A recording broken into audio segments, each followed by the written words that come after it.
Après la vidéo que je vous ai sortie là, j'ai ouvert une porte beaucoup trop grosse pour la laisser en suspens comme ça.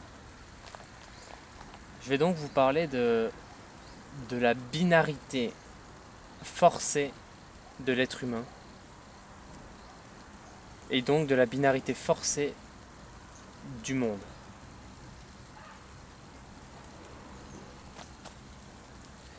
Je vous ai dit dans l'épisode précédent, que j'attribuais la vérité, ma vision de la vérité, je l'attribuais aux gens capables d'assimiler en eux des paradoxes.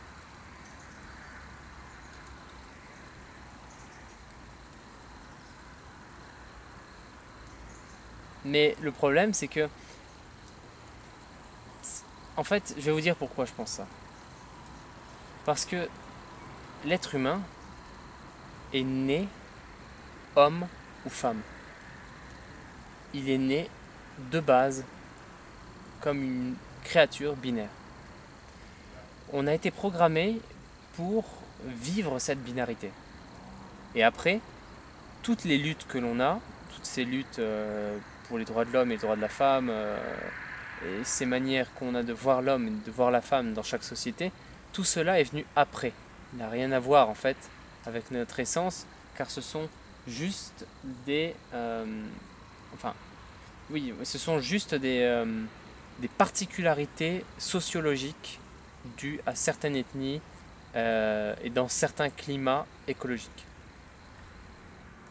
Donc, se dire non-binaire, je suis pas un homme, etc., vous vous doutez de la bêtise de cet homme. Le pauvre, franchement, j'ai de la compassion pour lui.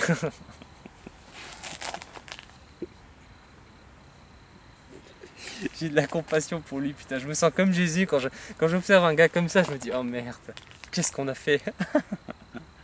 Parce que ce qu'il dit, c'est très intéressant. Je suis non-binaire. Le mec se revendique comme non-binaire. C'est un homme, donc avec une barbe, avec de la testostérone et avec une cage thoracique ample, avec toutes les caractéristiques qui font de lui un homme. Et donc ce mec-là se revendique comme non-binaire. Non, je ne suis pas un homme. Qu'est-ce qui vous fait dire que je suis un homme, etc., etc. Et alors la question qu'il y a derrière, très profondément, elle est juste. C'est-à-dire que le mec, il souligne un truc de ouf. C'est que si tout dans ce monde est binaire, en revanche, notre essence, elle, est certainement et ne peut être que non-binaire. Notre essence est ce qui relie justement la binarité de ce monde. Le troisième élément, ou le cinquième, suivant si on divise pour rentrer dans le cadre de la concrétisation des éléments, qui fait que 1 et 1 font 3 dans le divin, mais dans notre monde actuel, 1 et 1 ne peuvent en fait 1 et 1 font 4, et ce 4 là, ce sont les 4 éléments, terre, eau, fer, machin truc, et sont reliés par le cinquième, le cinquième est l'âme. Donc 1 plus 1 égale 3, c'est exactement la même chose que dire que ce 3 veut dire exactement la même chose que le cinquième élément, seulement quand on parle du 3, on parle du divin, quand on parle du 5, on parle de la manifestation du divin dans notre monde. Bon, je m'en vais dans des élucubrations de la haute science d'il y a 150 ans, mais bon. Donc ce mec qui se revendique non-binaire, il souligne un truc qui est très fort et très profond et que très peu de gens peuvent observer, c'est que l'essence du monde ne peut être qu'une. Donc non-binaire. Or, lui, non seulement dans sa manière de le dire, que dans sa réflexion, dans sa rhétorique et dans ses verbes, il montre qu'il est totalement incapable de pouvoir soutenir la profondeur de la thèse qu'il soulève par sa réflexion qui est « je suis non-binaire ». Par cette remarque « je suis non-binaire », elle peut être, elle sera dite par l'humain du futur, l'humain qui aura survécu aux crises qui nous attendent, l'humain qui sera d'une intelligence prodigieuse, si tant est qu'il existe. Cet humain-là pourra dire « je suis non-binaire » et le démontrer, on peut tout démontrer, hein. Démontrer ça veut rien dire, démontrer avec des mots ça veut rien dire, mais le démontrer spirituellement, vraiment, le faire comprendre à qui que ce soit avec les mots de ce qui que ce soit, parce que c'est ça l'important, hein. L'important c'est de pouvoir parler aux gens et de pas pouvoir... et tu peux être très intelligent dans ton truc, montrer que tu as compris les choses, mais si personne ne comprend ce que tu dis, c'est terriblement dommage. Il faudra attendre 100 ans que des gens viennent et analysent ton discours, comme beaucoup de grands philosophes de l'époque, qui ont dû attendre de mourir en fait pour qu'on se rende compte de leur puissance. Bon après non, oui et non, parce que l'époque on fait plus gaffe à la philosophie qu'aujourd'hui. En fait, toute la population du monde a accès à ce fait qui est que notre essence divine n'est qu'une. Or, notre vie sur Terre étant programmée pour être binaire, elle nous fait retomber dans notre ego, et notre ego est forcément binaire car il est issu de la programmation binarisée de notre identité. D'ailleurs, si on a un cerveau gauche et un cerveau droit, c'est pour que notre identité reste et se place dans ce jeu binarisé euh, des relations sociales, etc., etc. Est-ce qu'il faut être féminin ou masculin? Parce que là, j'allais en venir à ça en fait. Dans ma tête, j'étais en train d'en venir à ça. Est-ce qu'il faut être féminin ou est-ce qu'il vaut mieux... Bah, je me dis, oui, il vaut mieux que les hommes restent masculins et les femmes restent féminines pour conserver le champ de biodiversité de l'être humain. Pour conserver une biodiversité de caractère. Et donc voilà. Mais à côté de ça, je me dis toujours, mais qu'est-ce que ça ferait si tous les hommes se sentent non-binaires, au fond? C'est-à-dire comprennent leur nature unifiée, unique, leur âme intemporelle et éternelle et unique. Ben là, en fait, je pense que je peux vraiment pas répondre là à ça pour l'instant. Mais ce serait un monde mais qui n'a rien à voir avec le monde d'aujourd'hui. Vraiment rien à voir, pour le coup.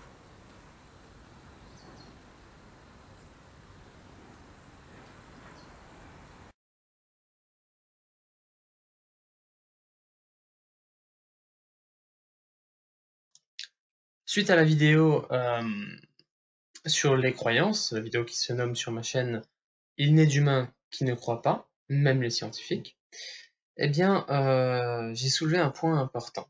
J'ai soulevé le point important que euh, la vérité, donc, moi je la voyais comme la capacité d'une personne à comprendre ses paradoxes. Or, c'est assez différent. Et c'est assez. Et je vais essayer de faire un exposé un peu plus complet là, au lieu de dire des conneries, parce que je me censure, hein. La réponse, la suite de la vidéo que j'ai tournée sur le coup était clairement pas assez complète pour que je la publie. Donc, du coup, je préfère vous la faire maintenant devant mon PC avec des schémas. Ça parlera peut-être un peu plus. Le fameux arbre séphirotique, alors il est très connu, mais personne sait vraiment. Enfin, qu'est-ce que je raconte? Il est très connu, mais en même temps, on ne sait pas exactement ce qu'il représente. Alors, l'arbre séphirotique, c'est avant tout l'échelle entre entre le divin et la matière. C'est l'échelle de, de causalité. Ça va pas, causalité.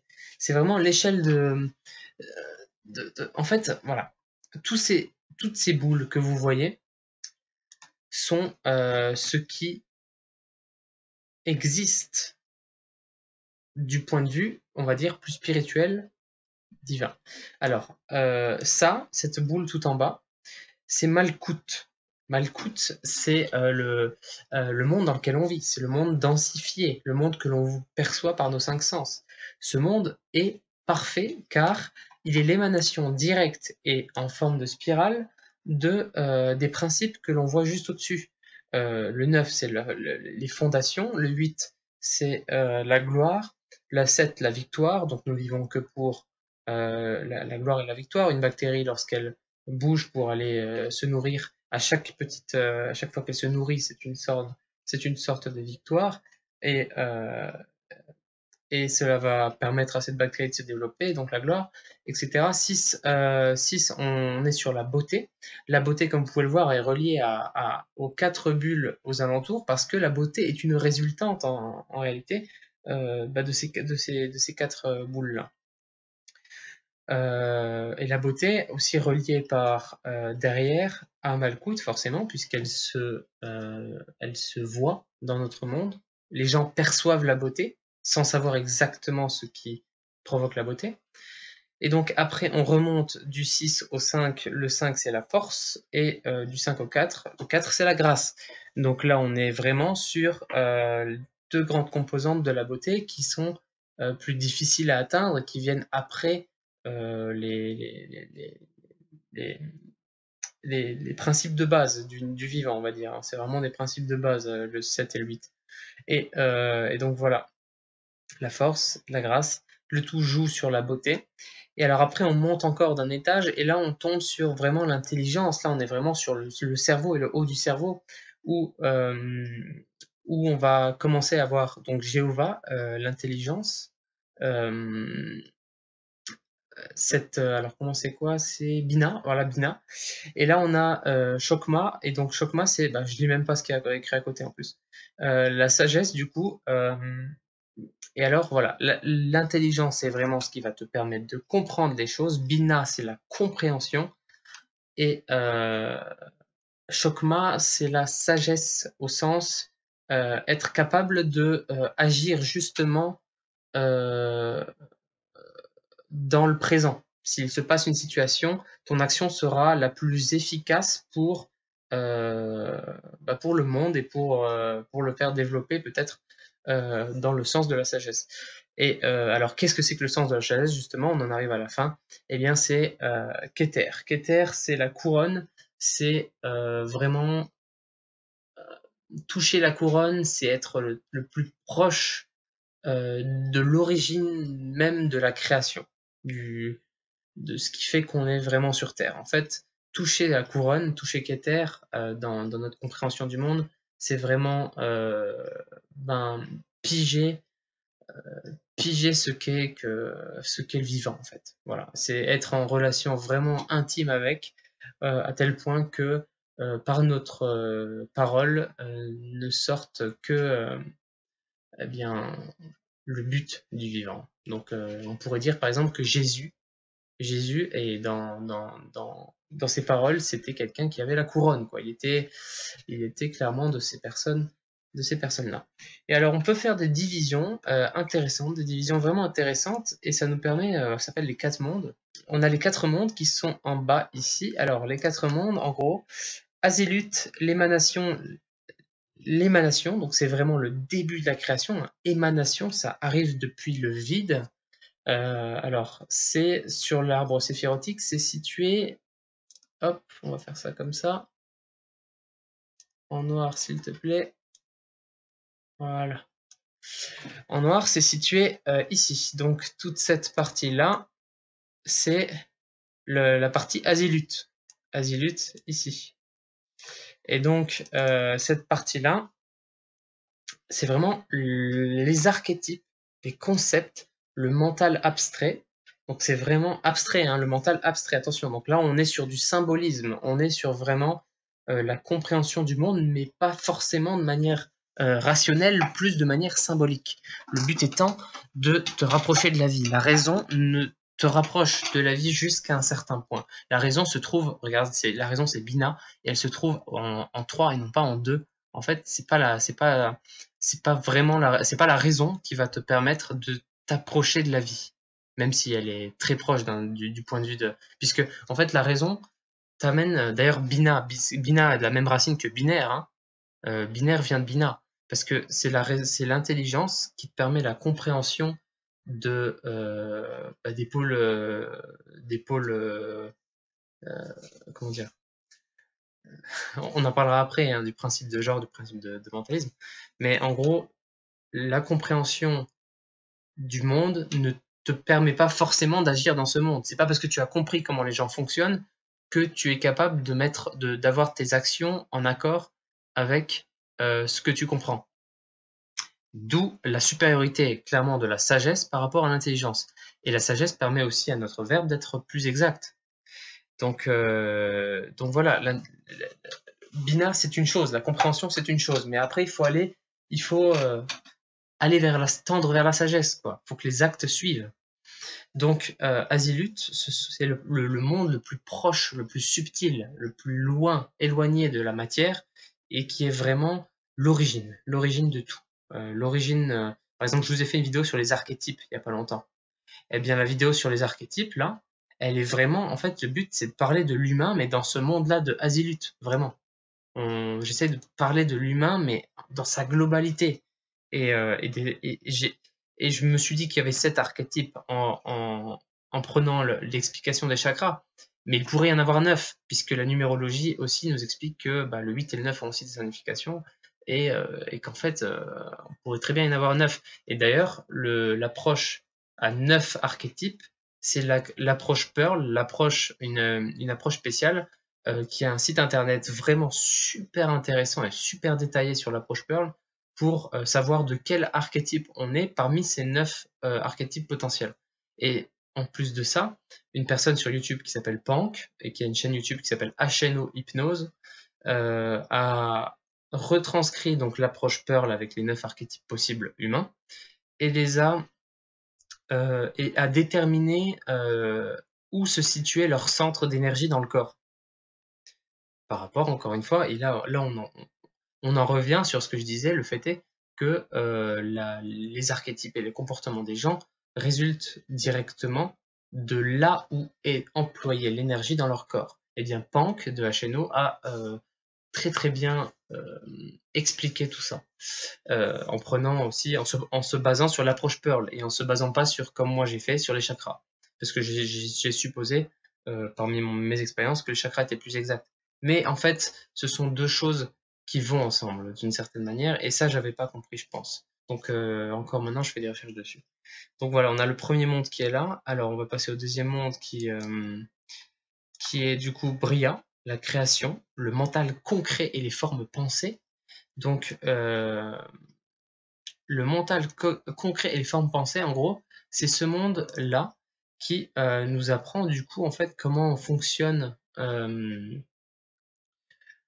le monde et d'une manière rationnelle, raisonnable, que l'on peut expliquer.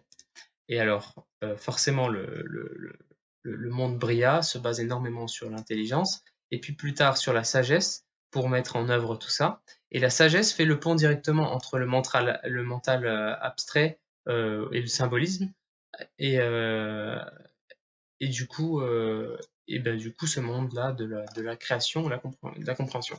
Donc l'émanation, d'abord l'émanation, ensuite, une fois que l'idée est émanée de manière abstraite, et bien celle-ci commence à se créer, et en se créant, elle gagne des caractéristiques, notamment ces caractéristiques binaires, bina, et ensuite on arrive du coup au 4. Et là donc voilà, là on arrive du coup après à l'autre monde, le troisième, qui est le monde de la formation. C'est le début de la concrétisation où l'intelligence va prendre une forme gracieuse. Cette forme gracieuse va devoir exercer une force pour influer sur le monde. Cette force va être une, comment dire, cet assemblage-là va provoquer une certaine beauté qui résulte aussi de la capacité de cette chose à être victorieuse et à être glorieuse dans son objectif, le tout basé sur ses fondements structurels plutôt, en gros sa manière de fonctionner. Et cette manière de fonctionner est directement reliée à la matière, puisque voilà, la matière, en fait, ce n'est que la concrétisation, et d'ailleurs c'est le dernier de ces mondes qui est, hop, hop, bon, on va mettre ça comme ça, qui est du coup Asia, l'action, la cristallisation. D'ailleurs, c'est marrant que ça s'appelle Asia, comme l'Asie. En tout cas, c'est eux les meilleurs en action. On va dire ça comme ça. C'est une chose. Et bon, c'était intéressant. Je jugeais ça intéressant d'en parler. Et alors, qu'est-ce qui va se passer? Qu'est-ce qui va se passer? Il va se passer que plus tard, d'autres voix vont naître, notamment par Hermès Trismégiste. Donc, l'arbre séphirotique là est très très vieux. On considère qu'il est né d'Abraham ou de Moïse. Donc, ça remonte à avant 2000, il y a au moins 2500 ans, avant 2500 ans, vous voyez. Donc, cette représentation-là est certainement un peu plus récente. Elle doit être dans les environs de 2500. Mais l'idée qu'il y a derrière ça découle de la langue hébreu. Comme vous pouvez le voir, entre chaque relation est représentée par une lettre de la langue hébreu. Et en fait, la langue hébreu, justement, c'est une initiation pour comprendre tout ça. Chaque lettre a sa signification, et lorsqu'on connaît la signification de chaque lettre en hébreu, on assemble les mots, et en fait, c'est l'assemblage de ces mots qui va nous apprendre des choses sur la vie elle-même. Et donc, en fait, la langue hébreu est une initiation vraiment en soi. Donc là, une fois qu'on a compris ça, en fait, du coup, c'est pas étonnant qu'on ait, par exemple, des témoins de Jéhovah. Actuellement, il y a sur notre Discord, il y a un témoin de Jéhovah qui vient en mode prosélyte, rejoignez la secte, rejoignez la secte. Et en fait, ce témoin de Jéhovah, eh bien, c'est une dérive. Pour moi, c'est une dérive, il n'y a pas à chier, mais qui est tout à fait logique, parce que je pense que si je pourrais discuter, jamais vraiment discuté avec des témoins de Jéhovah qui ont poussé leur analyse très profondément, donc je ne sais pas exactement jusqu'où ça va, mais c'est logique que des gens prennent cette dérive à cœur, en gros, prennent ce combat à cœur, le combat du témoin de Jéhovah, parce que en fait, le témoin de Jéhovah a compris que tout se cachait dans la langue hébreu. Dans la langue hébreu, cette langue a été faite vraiment à la base pour initier les gens. Donc lorsque la personne a compris que la langue hébreu était une initiation en soi, instinctivement, elle peut le comprendre consciemment ou inconsciemment, eh bien, elle va chercher à se pencher vers cette langue, et donc à reprendre notamment le nom de Dieu, Yod-Sheva, je sais pas exactement comment ça se dit en hébreu justement, mais Yod-Sheva là, et bon bref, Yod-Sheva, ça donne Jéhovah, ça donne ça là, et le fait est que en fait, à quoi ça sert? Ça sert à pas dénaturer Dieu, puisque si on reprend Dieu tel qu'il a été écrit dans une langue initiatique, on peut comprendre ce qui se cache potentiellement derrière l'idée de Dieu. Le but de l'initiation, c'est ça, après tout. Donc ces gens qui font du prosélytisme jéhovaïen, du témoignage de Jéhovah, en gros, ce sont des gens qui disent la langue hébreu est supérieure au reste, puisque c'est une initiation. Revenez donc, n'appelez pas Dieu Dieu, mais appelez-le Jéhovah, parce que c'est son vrai nom, etc. Et c'est par là, c'est pour revenir à la source, la racine, etc. Bon, bref. C'est une dérive que moi je peux expliquer et que je peux comprendre, en fait, la dérive du témoin de Jéhovah. Mais voilà. Après, ils prennent ça trop à cœur et puis ils font n'importe quoi. Donc ça, c'est autre chose. Donc, alors, je vais me cacher un peu. On va cacher juste ça parce que c'est la finalité. Et là, on en arrive à quoi? On en arrive à d'autres voies initiatiques qui sont venues après. La voie initiatique qui est venue après ça, c'est la table d'émeraude. Aussi, j'ai mis une flèche qui détermine le gradient de densité. Plus c'est dense, plus on le comprend facilement, en fait. En sachant que Malkout, la densité, là, c'est notre monde actuel. Donc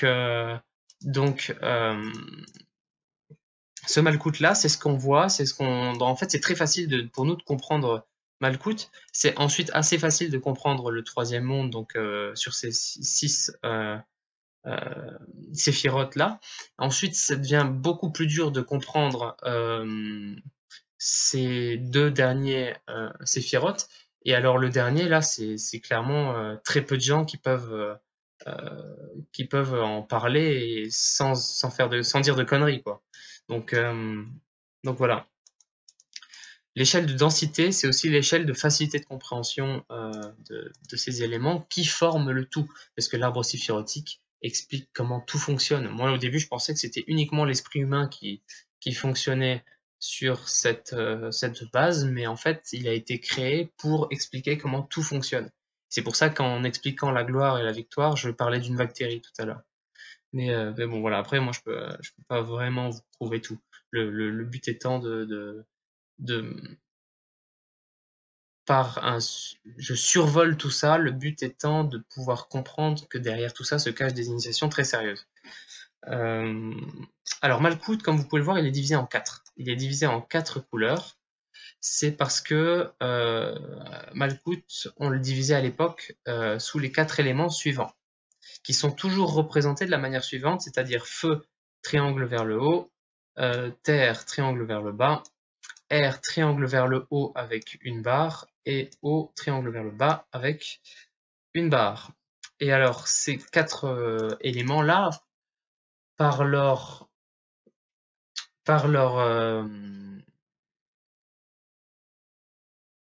ah oui, dommage, je vous ai expliqué ça, mais c'est peut-être pas une bonne idée en réalité, parce que tout ça est venu bien après ce dont je vais vous parler maintenant. Cette représentation-là est venue bien après, c'est l'initiation qui est alchimique et donc maçonnique, parce que les maçons qui ont érigé les cathédrales que l'on voit aujourd'hui en France sont issus de la tradition alchimique qui a été lancée par Hermès Trismégiste. Et cette tradition, c'est ça.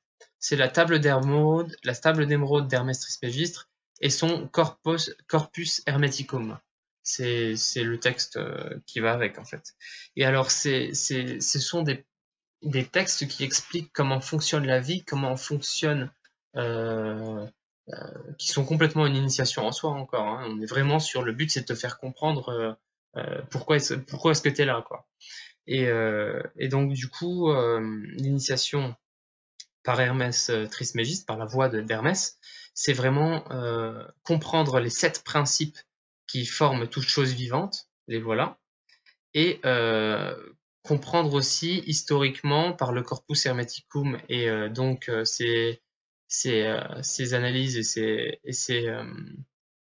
ces symboliques, ces analogies, voilà, c'est ça que je voulais dire, ces analogies, comprendre comment le monde est né, qu'est-ce qui s'est passé, l'histoire un petit peu derrière tout ça, et voilà, c'est une initiation.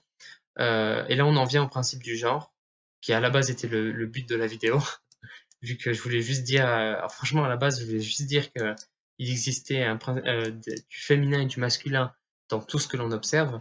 Le problème, c'est que s'il existe du féminin et du masculin dans Malkout, c'est-à-dire notre formation matérielle, donc en gros des femmes et des hommes, il existe aussi du féminin et du masculin dans tous les autres séphirotes. Donc en fait, c'est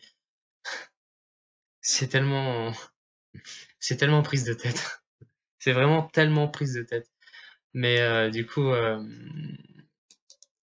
voilà, le sujet de cette vidéo qui était à la base la binarité du monde, bah, s'est transformé en un truc de ouf. Alors, d'Hermès Trismégiste, il est né un grand mouvement qu'on a appelé l'alchimie, parce que ça s'appelait pas l'alchimie à l'époque d'Hermès, ça s'appelait l'hermétisme, ce qui est hermétique, ce qu'il faut comprendre, enfin ce qui est difficile à comprendre, en fait, ce qui est caché. Et c'est après que la tradition alchimique est arrivée.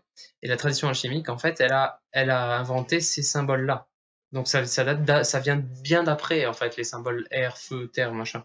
Je pense pas que dans les hiéroglyphes égyptiens, on peut représenter. Ah, c'est possible, hein, franchement, c'est possible parce que les premiers Égyptiens, les premiers alchimistes sont égyptiens, justement. D'ailleurs, je pense que la pyramide de Khéops a été moulée. Je fais partie des gens qui pensent que la pyramide de Khéops a été moulée et que c'est un polymère qui forme la pyramide de Khéops. Et avec le temps, ce polymère, dans sa structure, ressemble énormément à du calcaire. Enfin, c'est mis à ressembler de plus en plus à du calcaire, mais des roches calcifiées plutôt. Mais de toute façon, à la base, dans le mélange, c'était le mélange qui a été théorisé par un chercheur qui a réussi à reproduire le mélange et à reproduire des cubes comme ceux de la pyramide de Khéops, mais en laboratoire avec des fluides. En fait, on s'est rendu compte que c'était possible de mouler des pyramides de Khéops. Donc les premiers alchimistes, ce sont eux qui ont moulé la pyramide de Khéops, ce sont eux qui ont commencé à poser les bases de l'alchimie. Et alors là, on arrive à l'alchimie qu'on connaît beaucoup plus, qui est une voie d'initiation différente, mais dont on a tous déjà entendu parler. En gros, c'est transformer le plomb en or, qui est une phrase codée, hein, comme par exemple le vitriol visita interiora terrae rectificando, machin, bon, bref, etc. Cette phrase-là, elle sert, ce sont des phrases extrêmement codées pour nous mettre sur la voie de l'alchimie et nous faire comprendre que c'est une voie initiatique. Et ces phrases codées, elles ont un but, clairement, c'est de nous lancer à faire du laboratoire. Labor et oratores. Le laboratoire, c'est l'endroit où on travaille la matière et où on en parle et on la comprend par la parole. Donc, la voie alchimique la plus connue maintenant, c'est de retourner de Malkuth ici à Ein Sophor, à Keter plutôt, Keter. De retourner de Malkuth à Keter, mais par la voie du laboratoire. Donc, c'est encore une voie alchimique qui est du coup nous fait remonter de Malkuth de nous faire remonter notre compréhension de la matière dans tout ce qu'elle a de plus mécanique à l'origine de la création. Et donc du coup là on tombe, en tout cas moi ce que moi je trouvais comme étant le diagramme le plus exact pour expliquer un petit peu l'alchimie, eh bien c'est celui-ci, celui que j'ai mis dans une des miniatures de mes vidéos. Cette vidéo s'appelle « Le secret des alchimistes enfin révélé pendant une sieste ». Alors on va faire ça comme ça, hop, voilà. Alors ce qui est vraiment intéressant là, c'est de voir que toute la tradition alchimique est summarisée, j'ai le mot anglais qui t'a fait chier, et synthétisée dans un grand symbole, le tout cerclé. Donc le cercle de la vie en fait, le cercle qui nous contient tous. Alors, si on veut faire une explication, en gros, nous sommes, Malkuth se trouve là. Malkuth, c'est ça. Hop, hop, hop, hop, hop, hop. Malkuth, la matière, c'est vraiment cette partie-là que je vous ai mis en rouge et qui s'explique par les 4 éléments. Donc, le fait est que, vous voyez bien ici, Malkuth est à 4 éléments. Ce Malkuth-là, pour passer, d'ailleurs la couleur, je l'ai très mal choisie, j'aurais dû prendre du noir plutôt. C'est pas grave, on va hop, hop, on va le faire hein, parce que quitte à faire les choses bien. Hop, voilà. Dans la tradition alchimique, c'est la couleur noire qui représente donc la matière à transformer, la matière brute, Malkuth. Cette matière doit être rectifiée par le feu. Inri, c'est Ignes Natura ce petit mot qui est écrit partout sur toutes les croix de Jésus. La signification alchimique de ce Inri, c'est l'équilibre de la nature sera retrouvé par le feu.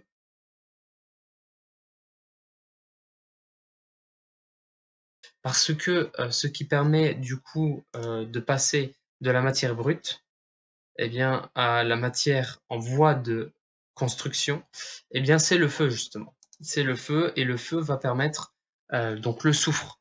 Et là, on arrive aux 3 grands principes alchimiques, parce que les quatre se fondent en 3, mais alors ça, je devrais expliquer par un tour de passe-passe, un tour de passe-passe à la Eliphas Lévy, comme quoi dans la matière, tout se présente sous forme de 4 éléments. Et ces 4 éléments, quand on remonte, ne sont en fait que 2. En fait, dans l'arbre séphirotique, on le voit. Ces 4 éléments là, quand on remonte dans l'origine de la création, on n'en trouve que 2. Et ces 2 éléments-là, donc c'est un petit peu le yin et le yang, qui vont, une fois fusionnés et une fois parfaitement accordés, vont nous permettre de comprendre le troisième élément. Et alors ce troisième élément, c'est l'unité. C'est le 1 plus 1 égale 3 en fait. C'est 1 plus 1, normalement ça fait 2, mais il y a le troisième élément qui vient et qui permet de relier les deux, le plus. Et ce plus là, c'est le troisième élément en soi. Donc 1 plus 1 égale 3. Et alors, et donc du coup, on tombe sur le but. Comprendre ce 1 plus 1 égale 3, c'est comprendre le Ein Sophor, le Keter, la couronne de l'arbre séphirotique, l'origine de tout quoi. Bon, du coup, par le feu, du coup, on arrive à le feu, hein, donc c'est aussi le symbole de la transformation. Donc par l'action, on transforme, on arrive à la matière purifiée, la matière blanche. La matière blanche, c'est la matière qui est en voie de purification. En fait, on lui enlève des couches de densité. Donc en fait, on remonte dans l'arbre séphirotique. Puisque toutes ces traditions-là sont liées. Il y a vraiment une chronologie. L'arbre séphirotique étant le premier, ensuite la table d'émeraude, ensuite l'alchimie telle qu'on la connaît, et ensuite nous, les derniers mouvements, comme par exemple les mouvements magistes. Donc moi j'ai lu beaucoup d'Eliphas Lévy et un peu de Papus pour comprendre tout ça. La matière en voie de purification, eh bien, elle se purifie de la manière suivante. Ça, c'est le symbole du mercure. C'est la matière. En fait, je devrais mettre des flèches pour vous montrer. On va faire ça comme ça. Ce symbole-là, c'est le sel. C'est la matière dans tout ce qu'elle a de plus inerte. Et c'est ça, la matière morte, mais qui est quand même l'essence, ce qui permet à toute chose d'exister. En fait, la matière inerte va être absorbée et, transformée en mercure.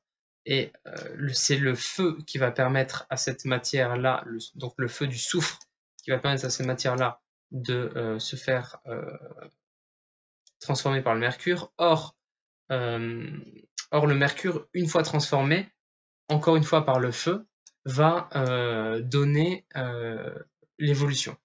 Donc le soufre est partout, mais le mercure est aussi partout puisqu'il lui permet d'entretenir le vivant. Le mercure, c'est la structure du vivant, c'est le mercure. Et le matériau qui permet d'enrichir ce vivant, c'est le sel. Et le soufre, c'est ce qui va faire les transformations de toutes ces choses. Donc tout est lié et les trois éléments-là sont liés de manière à tomber sur la matière rouge, qui est alors là le véritable cœur l'œuvre rouge, quoi. C'est le cœur de ce que recherchent les alchimistes. Et en fait, c'est vraiment ça que recherche les alchimistes. Alors en fait, c'est quoi? C'est quand, par la purification du métal, tu trouves la pierre. D'ailleurs, ça c'est Visita Interiora Terrae. Visite l'intérieur de la terre et en rectifiant, tu trouveras la pierre. Voilà, donc ça c'est vitriol. Visite l'intérieur de la terre et en rectifiant, tu trouveras la pierre. Alors, visite l'intérieur. Alors, la terre, c'est ça. La terre, c'est la partie là. En visitant l'intérieur de la terre et en rectifiant, donc rectifiant, c'est la partie là, tu rectifies. Et à la fin, tu trouves la pierre. Et alors, la pierre des alchimistes, c'est la compréhension ultime de ce qui fait le monde. Le bien et le mal, entre guillemets, qui établissent un équilibre, l'équilibre du monde. Donc c'est vraiment symbolisé par le symbole des Juifs, là, hein, le symbole là, qui est vraiment les deux triangles. Hop, si je fais ça, et si je fais ça, et que je fais pivoter 80 degrés, ça, tu vois, ce symbole-là, c'est vraiment le symbole déjà de tous les éléments réunifiés, donc de tous ces éléments-là réunifiés, et de ce que ça va provoquer dans la matière, qui est l'intrication du bien et du mal entre eux, et du yin et du yang, hein, si tu veux. C'est vraiment l'intrication de ces deux principes qui forment la vie et qui sont systématiquement divisés en deux et qui atteignent un équilibre de par leur opposition. Elles atteignent un équilibre. Et donc là, au centre du diagramme, là, du symbole, tu as le soleil et la lune qui représentent très souvent le pôle positif et le pôle négatif. Et donc voilà, la compréhension de tout ça se trouve au centre. Tout ça pour dire, alors absolument tout ça juste pour vous dire que une fois au centre, une fois à la matière, une fois à la compréhension, comment dire, tout ça pour vous dire que une fois à la compréhension de la pierre, une fois à la compréhension du centre des choses, eh bien on se rend compte que même là, il y a une division, mais qui en fait sert à l'équilibre du monde. Et alors, cette division-là, quoi que vous fassiez, elle existera. Et on peut se dire non-binaire, ça ne changera rien du tout. Dans la compréhension humaine, puisque c'est une voie initiation qui a pour but de compréhension humaine, eh bien, il y aura toujours une division aussi profonde que l'on aille. Alors voilà, c'est une supposition basée sur mes lectures et les principales chimiques que j'ai tenté de vous expliquer là. Alors est-ce que ça... J'ai même pas bien vérifié. Ok. Alors pourquoi est-ce que c'est ce triangle? Ah merde, c'est... Je vais enlever, c'est pas grave. Bon bref, voilà pour les explications.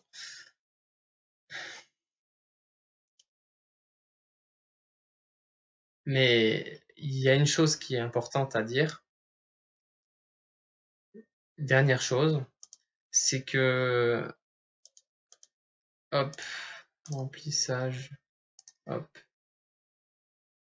feutre. Il n'y a qu'une seule... hop.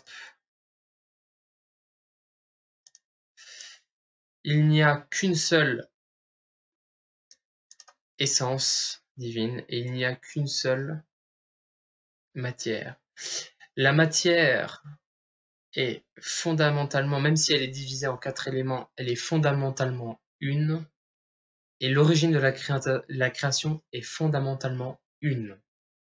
Donc, quand on vous dit tout est un, c'est une réalité qui est dans la matière. Par exemple, si je vous dis il n'y a pas de division, hein, quand on regarde la physique quantique, il n'y a pas de division entre ma main et l'air à côté. Tout dans la physique quantique n'est qu'une matrice d'énergie et de vibration. Donc la matière en soi, ce qu'on appelle la matière, ce n'est qu'une immensité qui ne fait qu'un. Une immensité une en fait. Et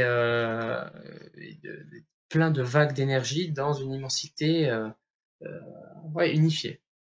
Et lorsqu'on regarde l'émanation, la première création, ce qui a fait que la vie existe dans cette matière, eh bien, et de la conscience aussi, eh bien, elle n'est qu'une aussi. Elle n'est qu'une aussi parce que la conscience, tout ça, la vie... Ok, je reprends à partir de là. Je viens de revisioter ce que j'ai fait sur Pent. Et bon, j'ai des trucs à apporter, mais c'est pas très grave. L'important est de dire que au-dessus de l'arbre séphirotique, donc que vous voyez là, et que dont je vous ai expliqué à peu près le délire, eh bien, déjà une rectification par rapport à ce que j'ai dit, la beauté qui se trouve au milieu est reliée à absolument tout. Donc tous les éléments qui font l'être humain ce qu'il est jouent sur sa beauté. C'est pour cela que l'être humain, qu'il soit très con ou pas, qu'il soit très rationnel ou pas, qu'il soit dans la recherche ou pas, tous les êtres humains ont accès à la beauté et ont un préjugé sur la beauté. Mais c'est pas ça que je voulais dire, c'est vraiment juste un supplément. Je veux parler vraiment là de l'origine de l'origine. elle est symbolisée par, vous savez, la couronne, c'est celui qui comprend. Et alors, juste au-dessus de la couronne, il a écrit Ein of Or. Ein of Aor. Ça, il a écrit ça. Ein of et Ein of Or. Alors, en gros, ça, c'est la plus profonde métaphysique de ces voies initiatiques-là, où en fait, Ein, c'est le... Alors, c'est le vide, exactement. Ein, c'est le vide. Rien à dire. C'est le vide qui contient tout. C'est le vide qui contient tout. C'est le premier aspect de l'absolu, le vide qui contient le tout. Deuxième aspect de l'absolu, c'est le vide, encore une fois, on retrouve Ein, mais qui a été rempli par le Sof. Le deuxième aspect de l'absolu, c'est le Ein Sof, qui est le vide rempli d'une matière que l'on ne connaît pas, le vide rempli.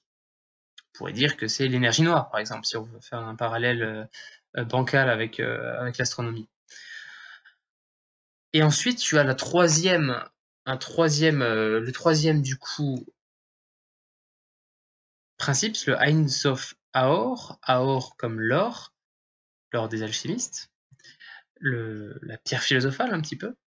Et alors là, le Aor, dans cette transcription-là, c'est la lumière.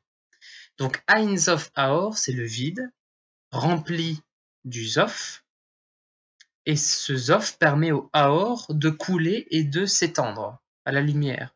C'est le vide rempli qui permet à la lumière de se propager, d'être vivant en être vivant.